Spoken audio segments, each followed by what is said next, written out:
आज के वीडियो में हम आपसे बात कर रहे हैं दुनिया की 5 सबसे बड़ी आर्थिक खबरों की, जो कि भारत और वैश्विक अर्थव्यवस्था पर अपना प्रभाव डाल रही हैं।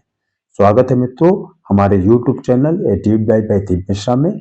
और हम आज से जो एक प्लेलिस्ट नई चालू कर रहे हैं, उसमें वैश्विक अर्थव्यवस्था की उन 5 बड़ी खबरों पर चर्चा करेंगे, जो कि पिछले सप्ताह घटित हो चुकी हैं और उनका पूरी वैश्विक अर्थव्यवस्था पर प्रभाव पड़ने वाला है।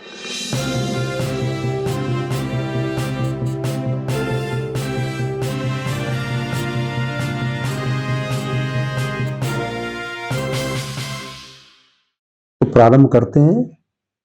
5 को पहले तो खबरें कौन कौन सी हैं। एक तो सबसे पहली खबर है कि भारत की अर्थव्यवस्था में 4.2% की जीडीपी दर्ज की गई है। भारत की इस तिमाही की अर्थव्यवस्था जो है 8% 2 की गति से आगे बढ़ी है। यह भारत के लिए नहीं वरन पूरे विश्व के लिए एक चौंकाने वाली खबर है। और ऐसे समय में जबकि पूरे विश्व की अर्थव्यवस्थाएं, जो बड़े बड़े देशों की अर्थव्यवस्थाएं हैं, जो कि बड़ी आर्थिक महाशक्तियां मानी जाती हैं, वो सारी की सारी अर्थव्यवस्थाएं पीछे चल रही हैं, धीमे चल रही हैं। तो ऐसे समय में भारत की अर्थव्यवस्था इतनी तेज गति से बढ़ रही है, उसके पीछे जो 3 मुख्य कारण जो माने गए हैं, जो लोगों ने इंगित किए हैं, जो अर्थशास्त्रियों ने इंगित किए हैं, वो है मैन्युफैक्चरिंग और सर्विस सेक्टर की मजबूती भारतवर्ष में। दूसरा, घरेलू खपत में जो बढ़ोतरी हुई है वो। और तीसरी एक जो महत्वपूर्ण बात है, वो है महंगाई में गिरावट आई है यहाँ की।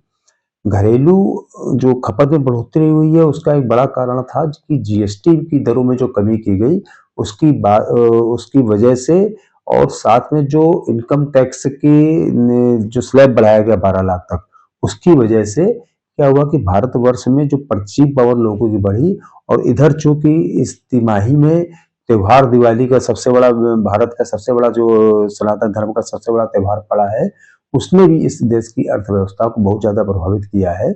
और इसकी वजह से भारत की अर्थव्यवस्था तेजी से बढ़ने वाली अर्थव्यवस्था के रूप में सामने आई है। वैसे भी आगे बढ़ रही थी, लेकिन इस तिमाही का जो 8.2% का आंकड़ा है, वो अपने आप में चौंकाने वाला है।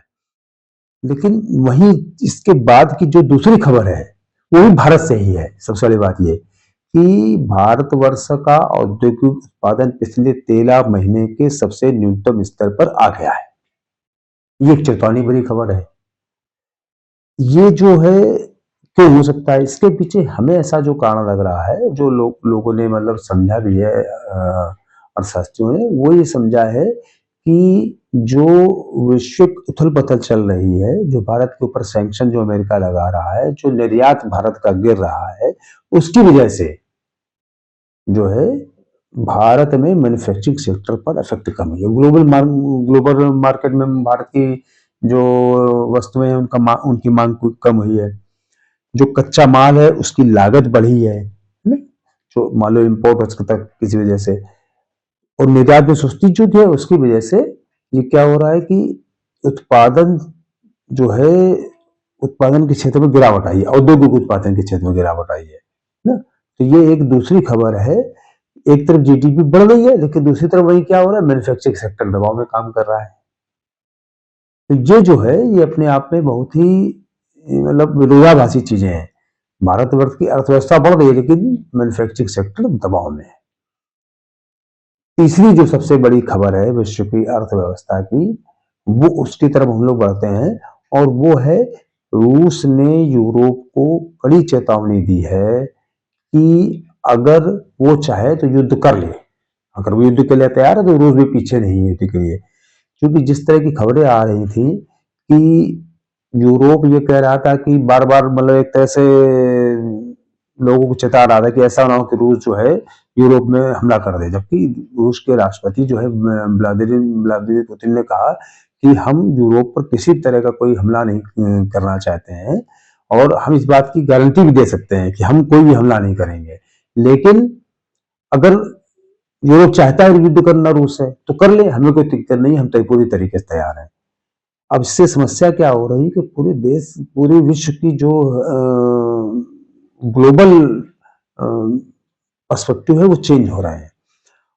वो क्या रहा है कि पूरे विश्व में जो तेल और गैस, दो चीजों की जो डिमांड जो रूस से जनरेट होती है बेसिकली, रूस इसका बहुत बड़ा सप्लायर है पूरे विश्व का।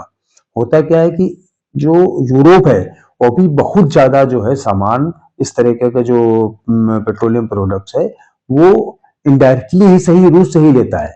उसके ऊपर भी इसका फर्क पड़ने वाला है ना। तो पूरे विश्व के बाजार में एक डर और अस्थिरता का माहौल बन गया है। और ये जो जियो पॉलिटिक्स है, इसने ग्लोबल मार्केट में बिल्कुल हलचल हलचल मचा रखी है। अमेरिका दबाव बना रहा है हर एक के ऊपर कि कोई जो है रूस से सामान ना खरीदे, इसीलिए उसने भारत पर भी सैंक्शन लगाए हुए हैं। और वहीं जो यूरोप है वो इवन हो क्या रहा है कि भारत और चीन के माध्यम से सामान खरीद रहा है अपना, विशेषकर भारत के माध्यम से वो जो है रूस का पेट्रोलियम प्रोडक्ट्स खरीद रहा है, ऑयल खरीद रहा है। चौथी खबर क्या है कि चांदी की कीमतों में रिकॉर्ड तेजी हो रही है। इसका कारण क्या हो सकता है कि इसका मेन कारण जो है वो ये है कि जो डॉलर है वो कमजोर हो रहा है ना। पिछले लगभग 11 महीनों की स्थिति हो गई है कि चांदी की कीमतें बढ़कर लगभग दोगुनी हो चुकी हैं, क्योंकि लोगों को लग रहा है कि अमेरिकी डॉलर जो है धीमे धीमे चूंकि अमेरिका की अर्थव्यवस्था भी मंदी पड़ती जा रही है, कमजोर होती जा रही है, तो उसकी वजह से डॉलर भी दबाव में है। और डॉलर की कमजोरी के कारण लोग ये सोच रहे हैं कि किसी ऐसी जगह अपना इन्वेस्टमेंट किया जाए जो कि सेफ हो, सिक्योर हो। और एक दूसरा कारण और भी है कि चीन ये जो चांदी की जो है औद्योगिक मांग बढ़ रही है ना। चांदी की औद्योगिक मांग बहुत सारे जो मैन्युफैक्चरिंग सेक्टर है उसमें बढ़ती है। जैसे कि अपना सोलर पैनल है, जैसे कि अपना ये ऑटोमोबाइल सेक्टर है ना, इस सब में चांदी की डिमांड बढ़ती है। और दूसरी तरफ जो विश्व अर्थव्यवस्था के जानने वाले लोग हैं, वैश्विक अर्थव्यवस्था के जानने वाले लोग हैं, उनका झुकाव जो है एक सेफ निवेश की ओर बढ़ रहा है।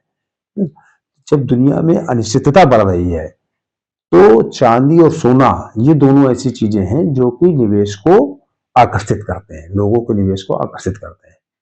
इसके अलावा पांचवा जो है सबसे बड़ी खबर है वो भारतवर्ष के लिए फिर से एक बार मतलब अब इस बार अब ये देखिए सबसे बड़ी की बात क्या है कि जो 5 बड़ी खबरें हैं उसमें से 4 बड़ी खबरें जो हैं वो भारतवर्ष से रिलेटेड है।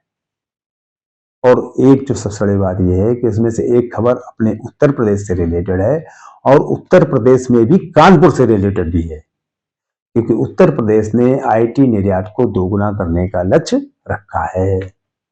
उत्तर प्रदेश से सरकार ने कहा है कि अगले 2030 तक वो अपने आईटी निर्यात को 5% से बढ़ाकर 10% करने का लक्ष्य रखा है। मतलब अभी 2025 चल रहा है, 5 साल के अंदर ही वो दुगना करने का उसने लक्ष्य रख लिया है ना? नोएडा पहले से ही आईटी का हब है। अब इसके अलावा और कौन कौन से नए हब बनने जा रहे हैं वो आप देखिए। बड़े मजे की बात क्या है, लखनऊ, कानपुर, आगरा और बनारस। अपने कानपुर का भी नाम आ गया है ना। तो कानपुर भी इस चीज में तेजी से उभर रहा है। और जो ये इस तरीके से छोटे शहर हैं, है ना, नोएडा दिल्ली की बात छोड़ दीजिए, तो जैसे कानपुर हो गया, लखनऊ हो गया, आगरा हो गया, बनारस, टू टायर सिटी इनको माना जाता है।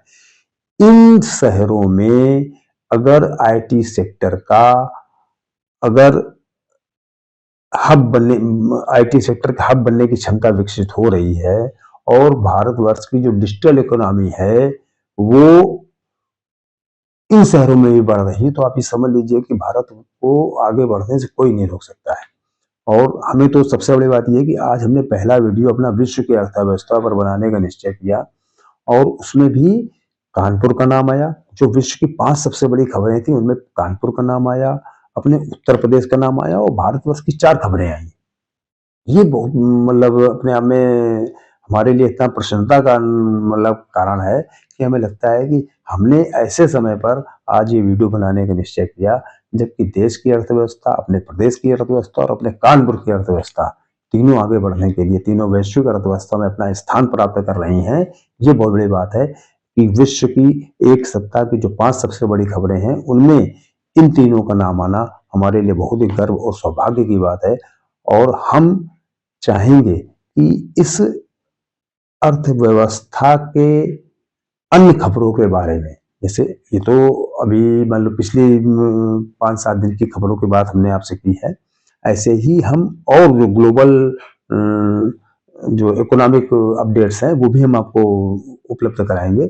अगर आपको लगता है कि हाँ, इस तरह की कोई खबर आपके मतलब की हो सकती है, आपका इसमें कोई इंटरेस्ट हो सकता है, तो आप हमारे अब पहली बार हम इस बात को कहने जा रहे हैं कि अभी तक हमने कभी नहीं कहा कि आप हमारे चैनल को सब्सक्राइब करिए, लाइक करिए और दूसरों से शेयर भी करिए। क्योंकि अगर आपकी पसंद की कोई चीज़ आप अपने लोगों, अपने मित्रों के साथ शेयर करते हैं, तो उससे जो है आप अपनी लाइकिंग को और बढ़ाने का काम करते हैं।